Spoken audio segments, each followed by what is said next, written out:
Salut à tous, j'espère que vous allez bien. Moi ça va super parce qu'on vient de passer les 20 000 abonnés sur la chaîne et ça c'est super chouette, donc merci beaucoup. Aujourd'hui, petit projet normalement tout simple, vous l'avez vu sûrement sur la miniature et dans la description, on va faire un porte-manteau. Mais ce porte-manteau aura une particularité puisque je vais tenter d'imprimer sur du bois, de l'encre sur du bois. Mais ça c'est pour la fin, pour l'instant on commence par la construction et pour ça j'ai ici comme bien souvent une planche de chêne, non je dis des bêtises, une planche de hêtre, là mais les coller, 3 longs GSB, blabla, comme d'habitude. La première étape ça va être de découper à l'aide d'une scie cloche les ronds sur lesquels vont venir s'accrocher les vêtements, je vais en découper 8 et ces 8 ronds seront collés ensemble 2 par 2.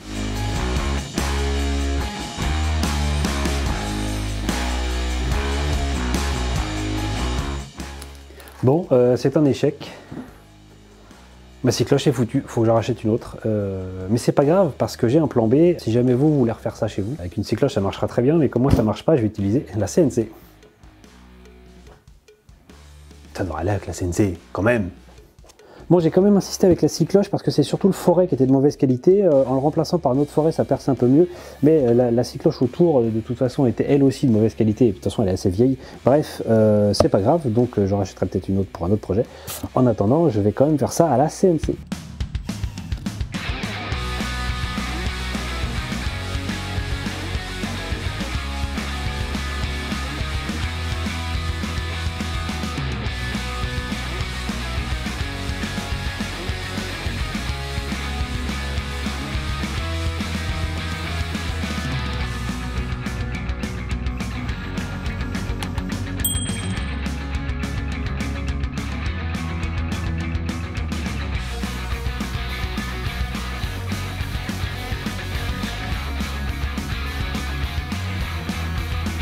Bon voilà, j'ai mes 8 disques, ici il y en a certains qui sont un petit peu plus évidés au milieu. Maintenant, ce qu'il me reste à faire, c'est de les coller 2 par 2.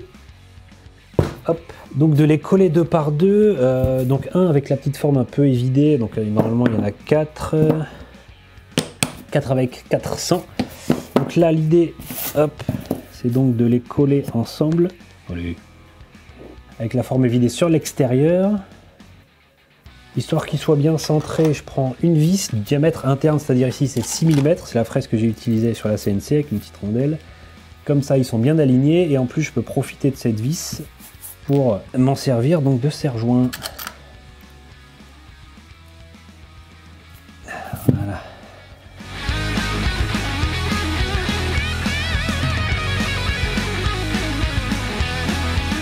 Bon voilà, la colle est bien sèche, mais avant de continuer à travailler là-dessus, je vais m'occuper de la partie qui sera fixée au mur, sur laquelle donc seront fixés tous ces trucs-là. Et pour ça, je vais réutiliser la même planche, celle où j'ai déjà fait tous mes ronds tout à l'heure, puisque là, ici, j'ai largement la place de faire cette partie-là, donc direction la scie sur table.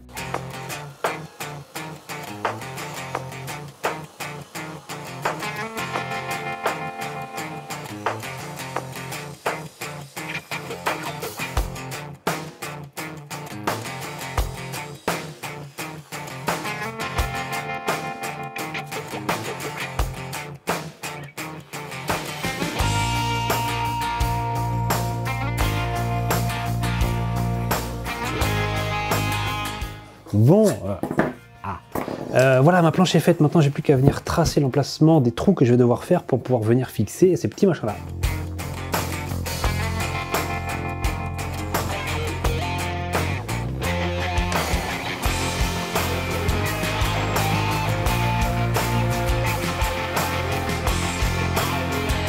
Bon voilà, tous les trous sont faits. J'ai d'abord percé, comme vous avez vu, avec un forêt plus grand. Ça me permettra de noyer la tête de la vis, ce qui permettra donc de venir fixer ça avec ce qui est la partie qui reste à faire maintenant, c'est-à-dire un morceau de tourillon.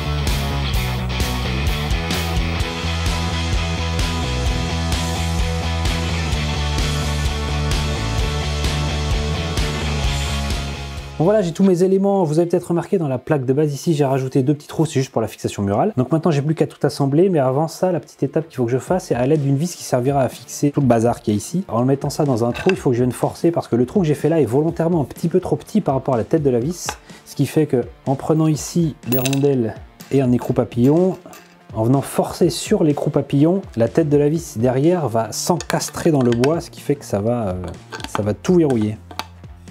Maintenant que la vis est mise, je peux mettre le petit tourillon, mais avant ça, je vais mettre un petit peu de colle.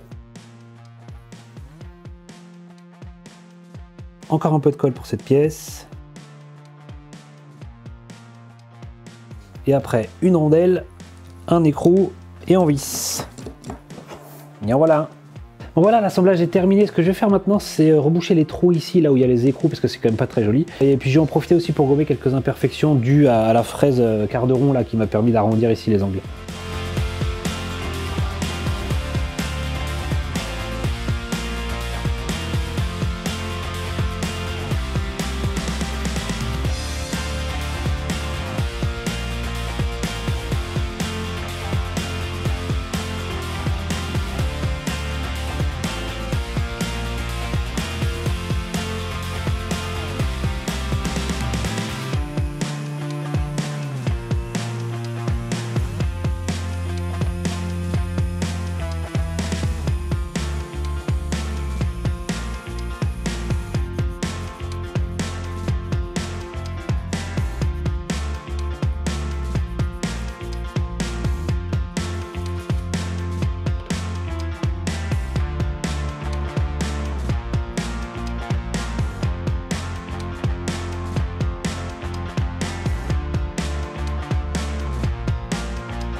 Nous voilà arrivés à la partie la plus intéressante pour moi de ce projet, c'est-à-dire imprimer sur le porte-manteau. Alors bon, vous l'aurez deviné, hein, j'allais pas le mettre dans une imprimante pour imprimer dessus. Je vais transférer l'encre que j'ai ici sur cette feuille directement sur le porte-manteau. Vous aurez reconnu les logos, sûrement c'est du Harry Potter. Bon, après ça marche avec ce que vous voulez bien évidemment. Donc la technique ici, ça va être d'utiliser du vernicole. Mais avant ça, je vais d'abord découper mes différents morceaux de façon à tous pouvoir les appliquer en même temps.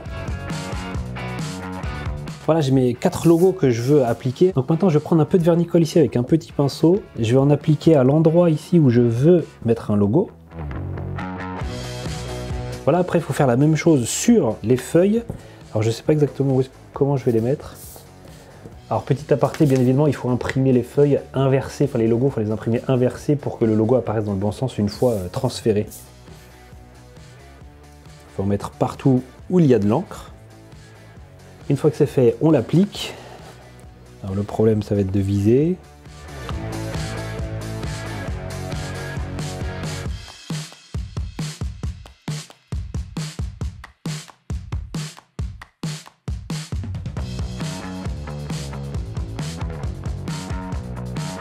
Bon, maintenant que le vernicole est sec, il va falloir enlever le papier. Pour ça, je vais m'aider de l'eau, ça c'est un peu indispensable, et surtout d'une brosse à dents.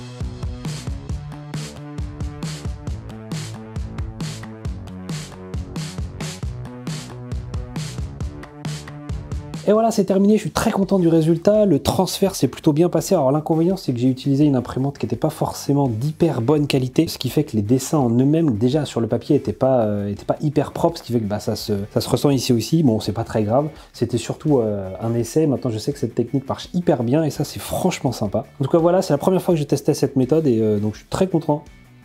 ça rend super bien. En tout cas, si vous ne connaissiez pas cette technique, bah maintenant c'est fait. Voilà, moi je l'ai découverte il n'y a pas si longtemps que ça, donc j'ai voulu la mettre en application et c'est vraiment top. Si ça vous a plu, n'hésitez pas à me le faire savoir dans les commentaires. Et peut-être que vous avez d'autres méthodes pour transférer comme ça de l'encre sur du bois. Je sais que certains utilisent le papier qu'il y a derrière les étiquettes. Voilà, quand on fait des étiquettes, on enlève l'étiquette. Après, il reste un papier un peu bizarre. Je sais que certains font ça, imprimer sur ce genre de papier. Et ça permet aussi de transférer l'encre directement sur je crois n'importe quel support, et de réutiliser la feuille derrière, c'est l'avantage, puisque là la feuille de papier étant toute déchirée, elle est inutilisable. Voilà, bon moi j'ai encore plein de trucs à faire, sur ce je retourne bricoler, à la prochaine, salut. Bonjour. Oh là là, tout doux. Bon voilà, j'ai mes 8, non il y en a que 6 là. Wow.